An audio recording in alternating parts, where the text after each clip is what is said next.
What a life, eh, freak? 1 minute you're playing 21 and horse on the courts in Harlem, and the next moment you're in the showroom, configuring the gunmetal and graphite exterior of your luxury car and your iPad mini. Oh, I bet you get a crazy crowd when you drive that car around the block in the old neighborhood, huh? Yeah, I'm living the dream. Mad pandemonium. But folks from back around the way are real proud of me. Yeah, I hear you. Local kid makes good. You know, it kind of reminds me of when I took my tech stock public and I rang the New York Stock Exchange bell, and my mom's friends called her up and said, "Maggie, is that your son on Bloomberg News this morning ringing the bell?" And my mom says, "Yes, sirree, Bob, it was him." That was a great moment, freak. And you know, our lives are like a pearl necklace of great moments, all strung together with the finest silk thread of memories. And we have to be very careful how we cultivate those pearls and we thread that necklace. Does this meeting by any chance have to do with Vic Van Leer? I grew up in the burbs, freak. I wasn't poor, upper middle class, comfortable. My daddy worked as an accountant for one of the largest insurance firms in the country. Smart with his money. Mom didn't have to work. I went to boarding school. And my dad died of a heart attack when I was a freshman at MIT. I was a movie geek, wanted to be a civil engineer, but I made my fortune by becoming a hybrid of both those interests. My dad didn't want me to be an accountant. Oh, listen to this. My best friend was a guy named Isidore. Yeah, we called him Izzy. He was one of the smartest human beings I have ever met in my life. I mean, Izzy was taking second-year college calculus courses as a high school sophomore, right? Straight-A student, full ride to MIT. Izzy had the world at his fingertips. But he was always looking for trouble, and trouble found him. He ran with the wrong crowd. And when we got to MIT, he got this great job working for a financial consulting firm in Boston. But every weekend, he would fly to Vegas. You see, Izzy had a system for counting cards in Vegas that had the big casinos on the Strip. Oh, stymied.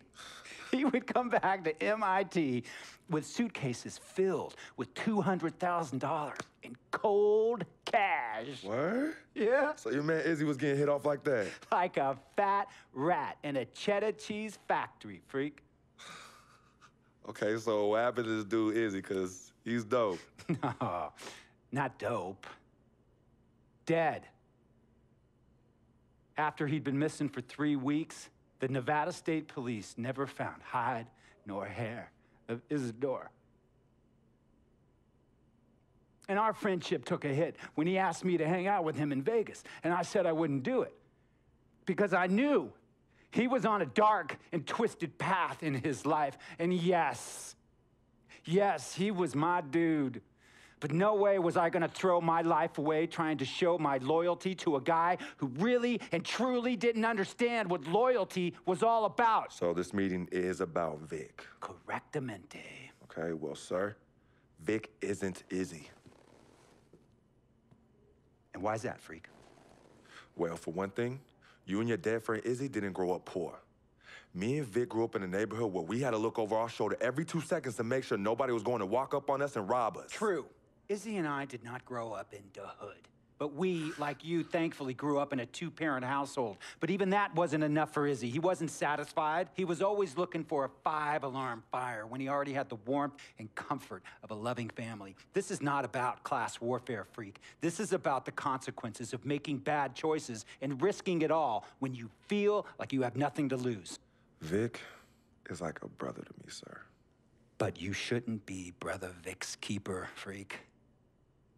Would a brother go looking for trouble and put your career and your livelihood at risk by getting into fights at nightclubs and seedy after-hour joints and then scream to the media, "Yeah, it's all good, I'm an FOF, friendo freak. It's all misunderstanding. Y'all be haters, don't hate my game." I don't think a brother would do that to someone they really cared about, but a guy who looked at you like a meal ticket would. No. See, you don't understand Vic. Really? I don't understand. No.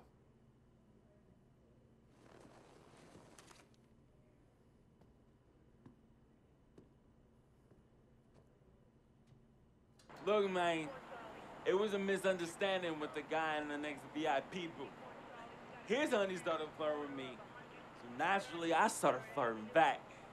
Next thing I know, Captain Cornball's off my grill piece beefing. Next thing he know, he got a two-piece and a biscuit under his left eye. Hey, I don't know who hit him. And it damn sure wasn't me. Hey, Captain Cornball's mad because I'm an FOF, friend of freak. Hey, but check this out, though. He needs to train that hottie before he leave the house, though. Yo, he's hotties ain't loyal, man. What's there to understand? Are you freaking blind? You know, I just want to know, how much did you pay your lawyers to make all this go away? Almost 100,000. Excuse me, son, I'm sorry, I couldn't hear you. I said I paid almost $100,000. Exactly. And if you keep riding shotgun with Vic, you're gonna go broke. Quick, fast, and in a hurry. Look, Vic is my friend, and I grew up with him. How many times I gotta tell you, sir? Freak, this is not a request. I am not asking you to do this. I am telling you to do this. And the first order of business is that Mr. Vic Van Leer is banned from traveling with you on the road. Vic is banned from the locker room. And Vic is banned from this arena. And if I catch this guy, Vic, in or anywhere near the facilities, Mr. Vic Van Leer will be arrested for trespassing. Are you serious, sir? Brother, I'm as serious as cancer. We all know that can be deadly. You know, when me and Vic were kids, playing summer tournaments at the Dome, we always imagined making it to the pros, right?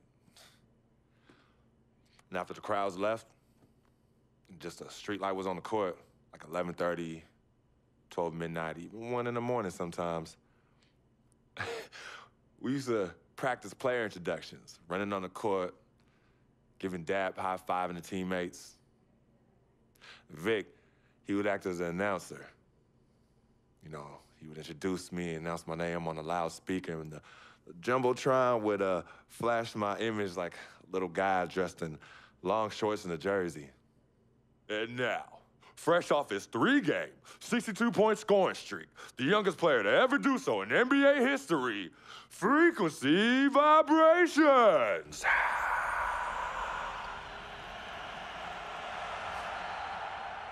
So me and Vic would sit in those empty bleachers at the Dome and dream like nobody's business. And now I'm living a dream. For real. And in so many ways, Vic was part of that. Please,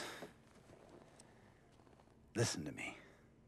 I mean, I know this guy's your dude from way back. Look, me and Vic go way back like the front seats of a '67 Cadillac. That's good. We go way back. Did you say front seats? Front seats of a '67 Cadillac. We go way back like the front seats of a '67 Cadillac. Well, Jiminy Crickets. I'm gonna be the hit once again at Herbie Allen's Sun Valley Shindig because my fellow billionaires love it when I walk and talk that talk. So that almost sounds... No, let me tell you exactly what it sounds like. I respect, admire, and most importantly, love you as a human being and a role model. But I pay you a lot. And I mean, I pay you a lot of money to play for my team. And I am in this game to win it. And you can't win it with an albatross around your neck like Vic. So Vic is done. History. And here's some more lingo that I picked up from a former megastar who used to play for me several seasons ago. Thought I would never release him until I did. And now he's the 6th man on a struggling team in Venice. And yeah, I'm talking Venice with the canals and the gondolas and Harry's Bar, not the street ballers next to the fortune tellers on the beach in Cali. This guy used to tell me when he thought there was a player destroying our team, don't be a hero, cut that zero. And that is what I am telling you about Vic, freak. Don't be a hero, cut that zero.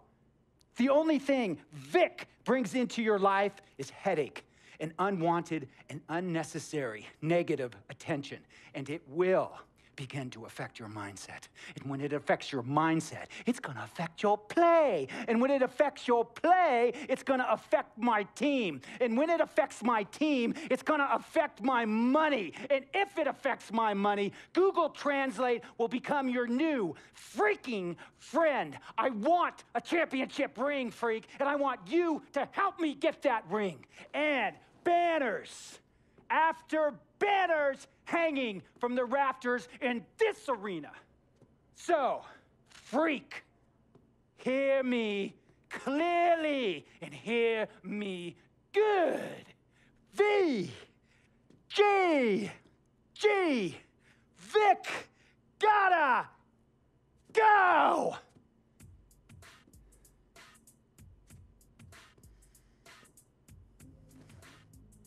Handle your business. And remember, that contract you signed contains a morality clause, a very important clause that revolves around your conduct on and off the court, and how it can negatively impact my team. Now, I don't want you to have to learn Italian or Croatian as a second language. And hey, playing pro ball overseas, there's nothing wrong with that. But the arenas are nothing like this, nor will the money be the same. And on top of all of that, this is the US of A, the greatest freaking country in the world. Ask yourself, is Vic worth all that? Think about it. Think long, think wrong.